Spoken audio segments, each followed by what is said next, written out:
Hello there. I wanted to make this video for the little demonstration, or I don't know what you really want to call it, storyboard. Not only that, but it was made 4 years ago, and I know he's no longer with us, which is a damn shame. The guy he was rich with knowledge, so I'm going to preserve it for sure. It's definitely worth it. Just in case they're not, it needs to be preserved. But definitely follow the link and go and visit. It's pretty crazy. You put a lot of work into it, I can tell. But this is a little synopsis of it, and I just made it for you. So in this video, I took the reading of the paper that he has included, Recovering the Lost World, while it shows. Enjoy.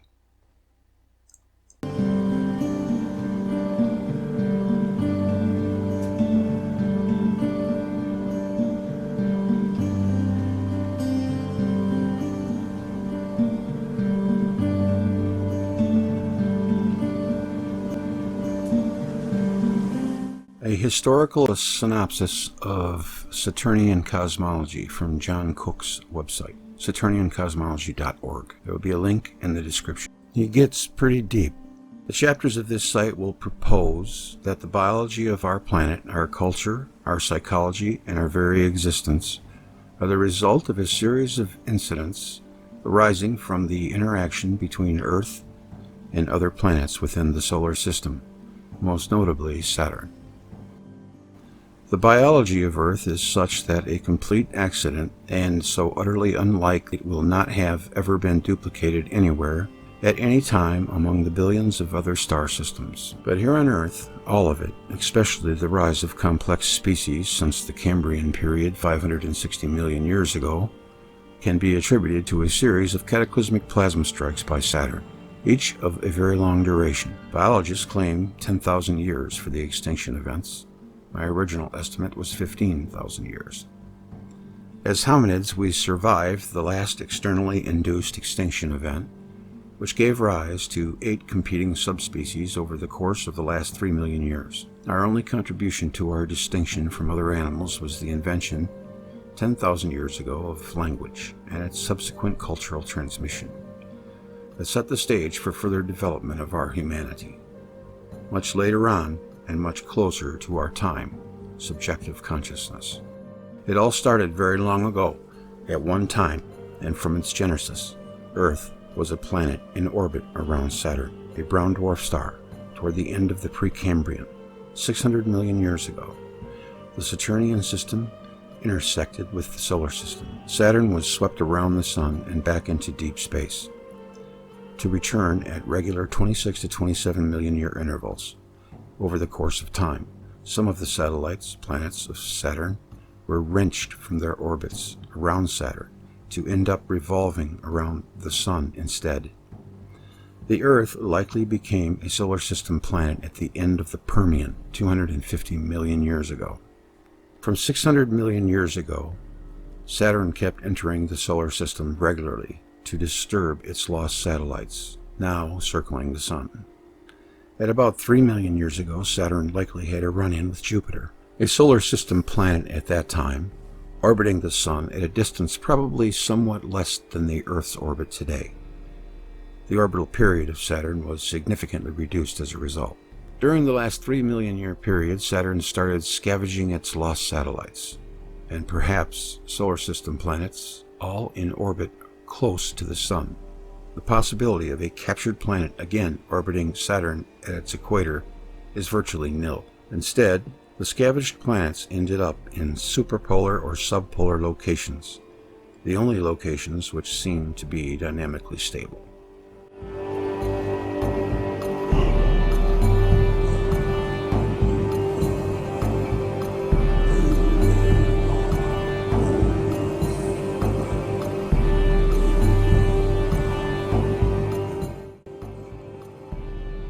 Because Saturn had come in from outside of the solar system, and most likely was a star originally, it would have been at a very high positive charge level, distinct from the solar system planets. Solar system planets would have been attracted to Saturn when Saturn entered the solar system.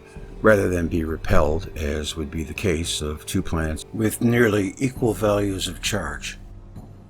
Saturn, with its stack of captured planets, was seen by hominids, Homo erectus, and recorded in the shapes of artifacts in the Paleolithic of about 2 million years ago, and by humans, Homo sapiens, as carved images in the Upper Paleolithic from 30,000 BC, and by the hundreds of millions during the early Neolithic, 10,000 to 3,000 BC, when the stack of planets was much more frequently seen. At about 10,900 BC, Earth, at that time a planet of the Sun, made an electric field contact with Saturn, causing 1,500 years of darkness. Oh yeah, shadow on Earth. The period of darkness is recognized by many of the world's creation myths, and was recorded in the illustrated graphic books of Mesoamerica, references to which are made in colonial period documents. Climatologically, the period is identified today as the Younger Dryas, when for some 1,500 years Earth got as cold as it had ever been.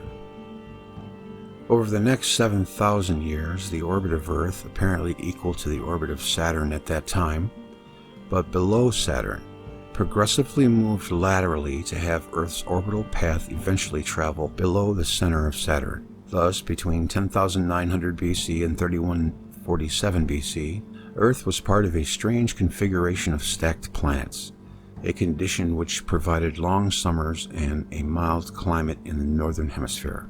Planets dominated by the giant form of Saturn stood above the north horizon and close to Earth, but measured in millions of miles, and were taken by humans to be gods, who supported them and for whose benefit they labored at agriculture and conducted trade. Initially, during a 1,500-year period after 10,900 BC, when the cold of the Younger Dryas set in, and long before Saturn was clearly seen, 3 fiercely lighted ball plasmoids were seen far south of Earth.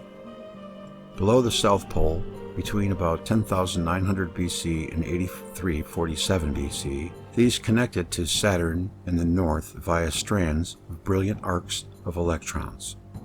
Forms of various shapes ran south over these electron lines, traveling toward the 3 plasmoids. The moving shapes were taken to be dead animals and dead humans. The objects in the sky became the basis for all original religions and a good deal of mythology throughout the world, for they persisted in showing nightly and seasonally over the course of 2,500 years to 8347 BC, although only for 3 periods of hundreds of years. For the people of Mesoamerica, the year 8347 BC, when the last of the plasmoids extinguished after 2,500 years, was the end of their first tally of years, which accounted for the first creation. We know only a little about these ball plasmoids from obscure mythological references, and we would still not know very much if it had not been for an investigation undertaken by a team led by Anthony Peratt of Los Alamos National Labs, of some 4 million petroglyphs worldwide, carved high up on mountainsides facing in all directions, but always with a clear view toward the south. That study, published in the journal IEEE Transactions on Plasma Science in 2003, was an absolutely astounding revelation. More on that in a later chapter. In 4077 BC, Saturn dropped its coma. This had been the chaos before creation, which had lasted some 7,000 years. It had obscured Saturn and its companion satellites. Saturn went nova. It switched to arc mode. In a mass expulsion, Saturn produced its rings and a new satellite, Venus, and perhaps another. That's interesting. So they're saying that Venus came from Saturn and not Jupiter, like Velikovsky does. Okay. And Saturn lit up more brilliantly than the Sun to the humans of Earth,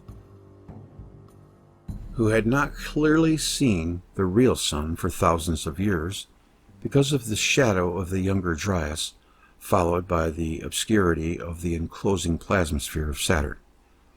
This was the start of creation, start of time, and the first showing of the land and its resident gods, the satellites of Saturn.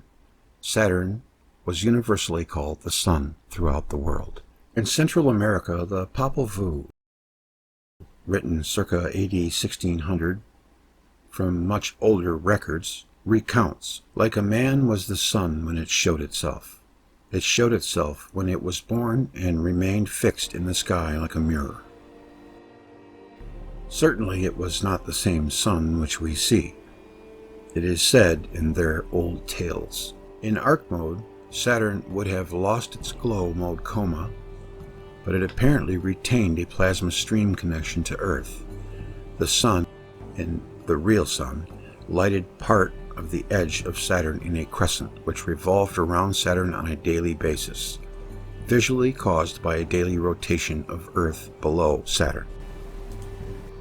This stack of planets consisted from top to bottom of Uranus on its side as today, and Neptune, both hidden by Saturn below them, known in Mesoamerica from earlier times. I suspect that these three planets had been seen together for perhaps 2 million years, initially by Homo erectus. Below Saturn, the following were located from top to bottom. Mercury joined the group in about 14,000 BC. Mars, resident probably since at least 30,000 BC or earlier, and Earth joined the group after 10,900 BC.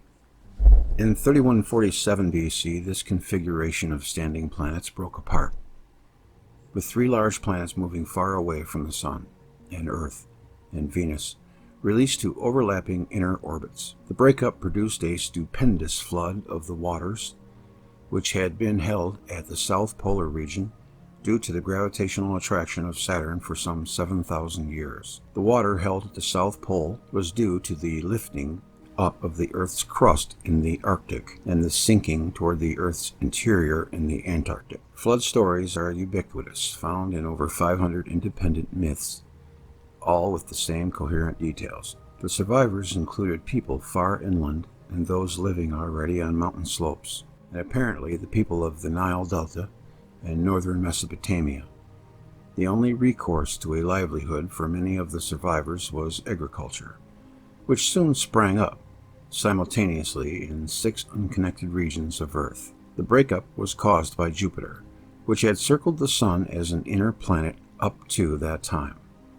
Jupiter was subsequently seen receding in the skies, surrounded by a coma visually 3 times larger than the diameter of the Moon today. Below the south pole of Jupiter extended a gigantic plasma outpouring, making it look like Jupiter was resting on a mountain. It was green initially. Above the planet were much smaller horn-like extensions.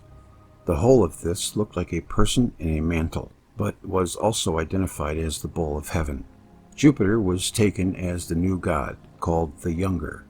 Jupiter retained its massive lower outpouring until it entered the asteroid belt in about 2860 BC, after which the coma reduced in size and changed its shape.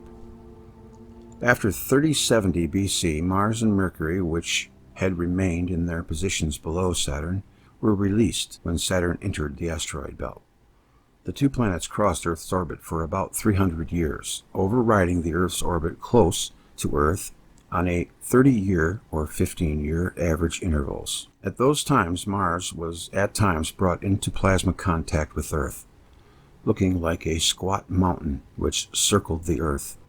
The visual effect of the rotation of Earth, with Saturn and Jupiter both disappearing into the ecliptic. Mars was held to be the god in charge of Earth, Horus of the Egyptians. This lasted till about 2750 BC or 2700 BC, after which the irregular visits of Mars ended its elliptical orbit, perhaps rotating away from Earth, an apostolic procession. In the next century, people throughout the world start building pyramids in imitation of the disappeared mountain of Mars, all within 100 years of each other, in Egypt, Mesopotamia, England, China, and the Andes of South America, and many other locations such as Greece and the Balkans, as has been discovered in recent years, although not validated.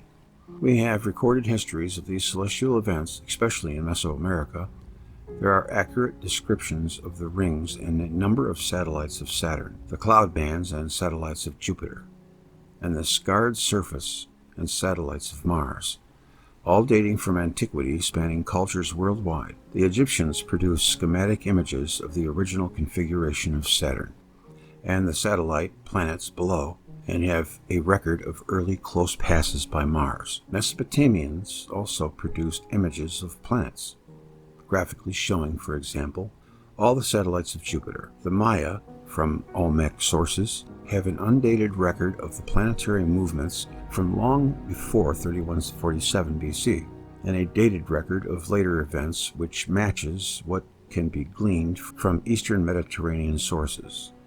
The Aztecs produced graphic images of these planets, although anthropomorphized to gods and produced very late. South Sea Islanders have similar records of rings of Saturn. India has similar recollection of these events extending over millions of lines of poetry. The Quiche, Maya, Papa Vu, and pages of the Maya books of the Chilombalam makes casual reference to the period of 13,000 years ago, probably 10,900 BC.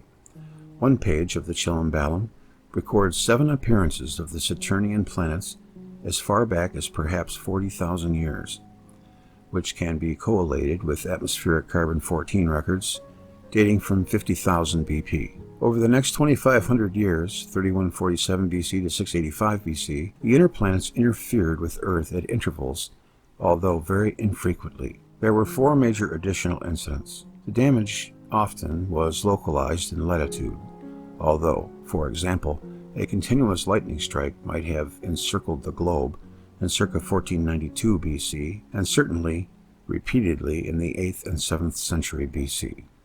As recalled by nearly all peoples on all continents, the most terrifying incident, however, happened in 2349 BC, when an alignment with Venus, 20 million miles away at the time, 32,200,000 kilometers, produced an Earth shock in the northern hemisphere, tilting the Earth's axis away from the Sun temporarily and tilting up the equatorial rings of the Earth. Earth at one time had equatorial rings. This was followed perhaps 6 hours later by the arrival of a massive disconnected plasmoid lightning bolt from Venus, which hit the rings almost broadside, followed somewhat later by lesser bolts, recorded in Mesoamerica and China. The electric contact with Venus turned the equatorial rings blood red and caused the destruction of the rings. Lightning bolts arc up to the rings from the Earth's ionosphere layers and the lower equatorial plasma toroid, the Van Allen belt. The sky bled for 3 days, and only a single ring remained. Dust continued to rain down for the next 4,000 years until AD 1600. The cleared southern skies, previously obscured by the Earth's rings, revealed a multitude of stars for the first time, most notably the Pleiades, located directly south at midnight, 2 nights after the equinox. The equatorial plasma toroid would have also arced to the surface of Earth, producing months of torrential rains. To humanity, the sea of the Earth's equatorial rings in the south sky, the Absu, had collapsed to Earth, and the event was almost everywhere understood as a second flood of stupendous proportion. The Bible recalls this event as the flood of Noah, but to most peoples, the blood seen in the sky suggested the wholesale slaughter of humanity, and any number of raging goddesses or dragons were assigned to this event in mythology worldwide.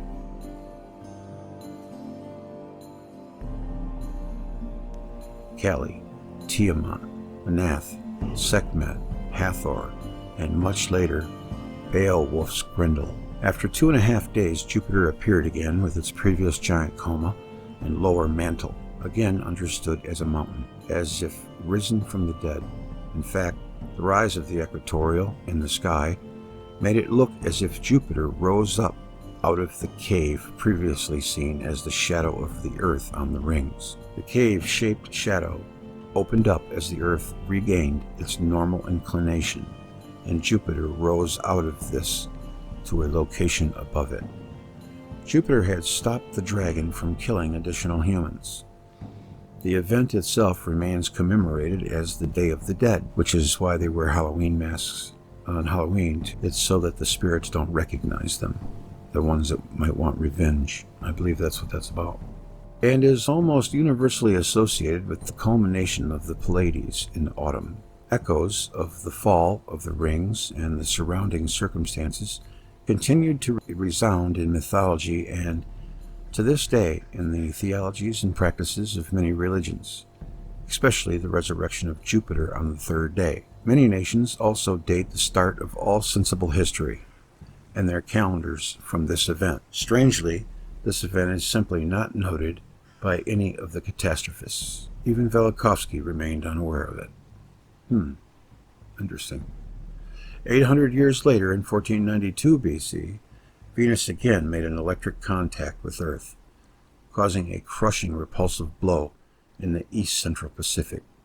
Pacific Islands were wiped clean of any trace of humans, except for the petroglyphs carved on every island thousands of years earlier. Coastal South America and Central America were inundated with water, leaving seawater traces in lakes high up in the Andes, and possibly causing a sudden rise in the coastal range of the Andes by thousands of feet. The blow was followed by an electric arc traveling through the Pacific, the Indian Ocean, and part of India, following a path of increasingly higher latitude into the Mediterranean as the Earth's axis angled back toward the sun.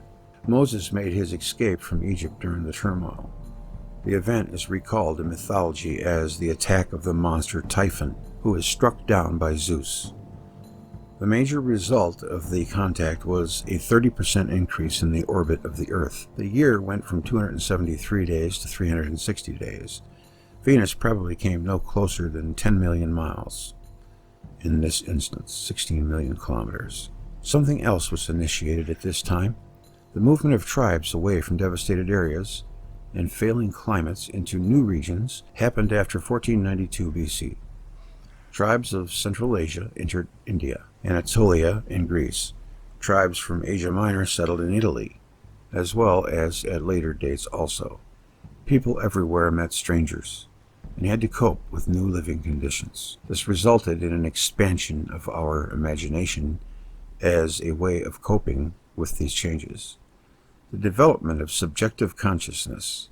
Before this time, there was little need to deal with change. The people of Egypt and Mesopotamia, for whom we have records, have remained stagnant in the way of life of their forebears for thousands upon thousands of years. The development of subjective consciousness, as opposed to mere consciousness, was a cultural innovation and a major change which made us humans. Subjective consciousness came to be taught to children by parents, exactly like language is taught. The teaching of subjective consciousness, like the teaching of language, can be readily observed today. Note 5. Another 700 years later, 806 BC to 687 BC, Mars closed in on Earth with repeated electric arc contact at 15-year intervals. A major Earth shock in 747 BC and a minor shock in 686 BC, this last caused by Mercury. Earlier, Mars also interfered with Earth in similar fashion at the close of the early Bronze Age, 1935 to circa 1700 BC, which includes the destruction of Sodom and Gomorrah. Mars came close, perhaps within 40,000 miles of Earth. The interactions, as a result, were completely different from the long-distance shock due to Venus. The destructions of the 8th and 7th century BC were spread over long stretches from Central Asia to the western Mediterranean, and through to Mexico and southern United States, from the Persian Plateau to Greece, in swaths measuring more than 600 miles wide. Hilltop citadels were destroyed by quake-like convulsions, much more extensive than any earthquake, and by massive lightning strikes. Cities and citadels were buried under yards of carbonized material mixed with soil. The soil and burned forests were dropped whenever the traveling lightning bolt paused at a hilltop. Now, that's pretty crazy. I mean, this lightning bolt traveling around, just going anywhere. These simultaneous destructions have been noted in the archaeological record and include the events of the 8th and 7th century as well as 1935 BC. De Grazia estimates that only 2.5% of the original population of 200 million of the Mediterranean region survived. Bolsena, a city in Italy, was obliterated by a lightning bolt measuring more than 5 miles, 8 kilometers in diameter. If we are to believe Pliny, who presents this from older Etruscan sources, the circular lake at Bolsena is larger than any volcanic caldera. Mars became the next sky god to set a tone for human conduct lasting to this day. The destructions of the 8th and 7th century BC obliterated the coastal areas of Greece and coastal Anatolia. The remnant population turned to raiding and became the pirates celebrated in the Iliad as the Egyptian people of the sea. The Iliad reveals that these were no sailors. Warfare and the extraction of tribute also became a way of life for the Assyrians, who plundered from Elam to Egypt. The change in humanity, however, which suddenly brought people up to our current expectations, was an event which happened early in the 7th century BC. In 685 BC, Venus and Mercury blazed as bright as the sun and were seen in the daytime skies, with the sun for 40 days, starting on June 15th. The event was probably an extraordinary plasma outpouring by the sun, brought on by a sudden relocation of Mercury to within the orbit of Venus in the previous year. In July 685 BC, actually the astronomical year minus 685, corrected from 680 BC, Julian in the Eastern Mediterranean chronology. Ah, okay, so that's what the minus is for. It's different. It's astronomical. Okay. Jupiter also erupted with a coma in response to the sun's increased output of plasma, and on July 14th sent a return lightning stroke, a plasmoid bolt headed for the sun. It arrived at the sun on July 25th. The plasmoid, which passed by the Earth at a distance of 30 million miles, 48 million kilometers, was seen in foreshortened form by Asia and Europe. How about that Jupiter taking a swing at the sun? And is depicted in sculptures and illustrations and even on coins. Mediterranean nations thought that Venus or Mercury was struck, the bolt from Zeus which toppled Phaethon from the sun's chariot. Mesoamerica saw the plasmoid at full length as it passed by in the daytime. That would be wild to see something like that, and depicted it correspondingly differently. Their understanding was that Mars was struck. It was called the bundle of flame. Among the Maya, to China this was the celestial dragon, the traditional form of which matches the structure of a plasmoid lightning bolt. Note 6. One could spend a lot of hours on this website here with this. This is amazing. Got a little bit more to go here. As experienced by Earth, the after effect of the 40 days of extreme solar activity was the relocation of the polar axis from Ursa Major to near Ursa Minor, and the delay of spring by some 15 days. In effect, changing the inclination of the polar axis, which is equivalent to rotating the dome of the stars. A new equinox was suddenly established, the aphelion of the Earth's orbit, the location furthest from the Sun, changed, and 120 years of interference by Mars and Mercury came to a sudden halt. It appeared to many that Jupiter, the historical supreme god of antiquity, had again saved mankind from destruction.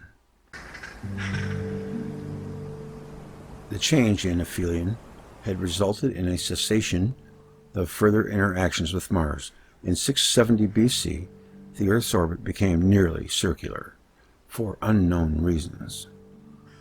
And the Earth was in fact completely removed from any future interference by any of the inner planets. It's probably the Sun's magnetic sphere, I'd imagine. Within 100 years of this event, we see the simultaneous rise of philosophical studies, much as we understand them today, in China, India, Mesopotamia, Anatolia, North Africa, and Rome, well before there was any cultural transmission before the more distant regions on the list. In this list, it appeared to many as if a far greater power beyond the dome of the stars had moved the stars and planets and restarted the universe. For many years of the philosophers, the causes for natural phenomena were now sought elsewhere than in the whims of old planetary gods. With the realization of the existence of a power beyond the planets and stars, we also see the sudden rise of all the modern religions within the span of 100 years. Taoism and Confucianism in China, Jainism and Buddhism in India, with its subsequent influence on Hinduism, Zoroastrianism in Persia, with its influence on Judaism, Mithraism, Christianity, and eventually on Islam.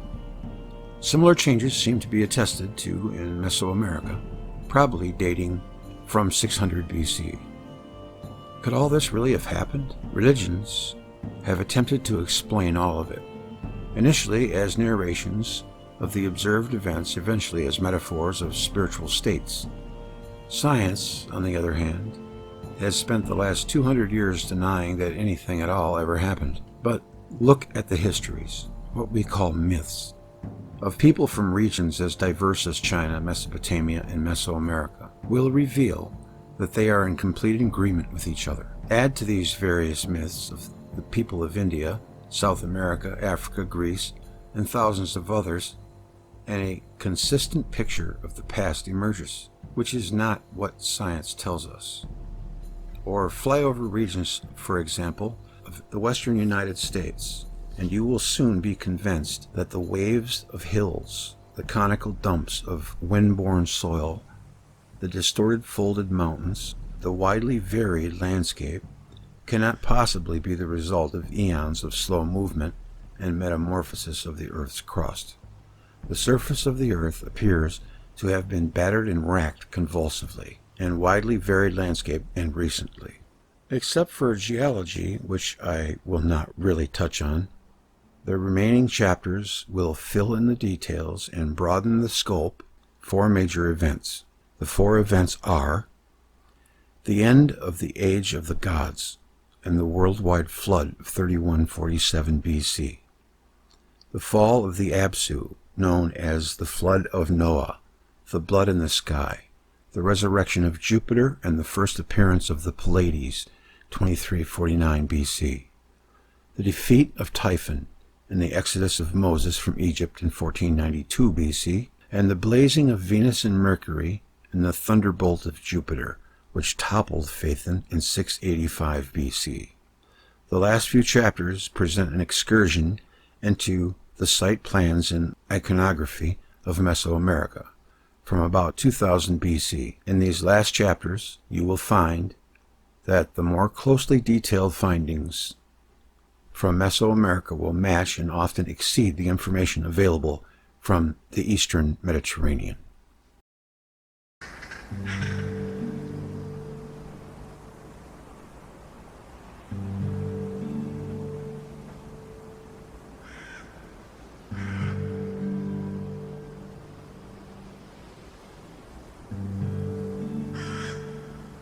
Well, I'll tell you, this is pretty in-depth and in detail. There's just tons more.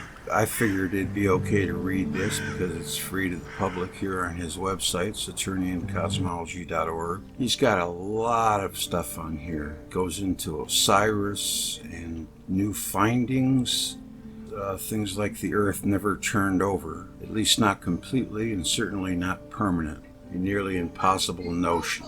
I dispute this and discuss the origin of these ideas in the appendix, Polar Relocations Disputed. There's just a whole bunch of them. And he's got a little store here too where you can buy some cool looking t-shirts. I might end up getting one. And some websites. It's called InNotes. It's got pretty much every website one could think of dealing with Saturn theory. I'm going to be using it for a couple of websites. We're going to do MaverickScience.com with E.V. Cochran, and I want to do Saturn Death Cult with Troy McLaughlin. I was calling him McLaughlin, but it's McLaughlin. Apologies there. ElectricUniverse.info, BearFabrique.org. Well, that's our buddy Ted Holden. We'll be taking a look at his site. Catastrophism.com, Science Frontiers, ElectricCosmos.org, ChronosPress.com, Thunderbolts, of course. A lot of good sites here, and it's got some pretty nifty looking t-shirts too, so stop on in and check this site out. It's really good. He's got a couple of books for sale, so I hope I gave him some positive PR. If you're into Saturn theory, this is definitely the place to stop. He takes more of an orthodox approach with the chronology, but hey, the chronology of it is one of the main reasons why I'm surfing these sites, to try to put it together and bring it to you. Thanks for watching. I'd like to say thank you to all of you who have donated to support my work. I can't thank you enough. Okay, that'll do it for me this time around. Take care. I'll see you on down the road.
Bye.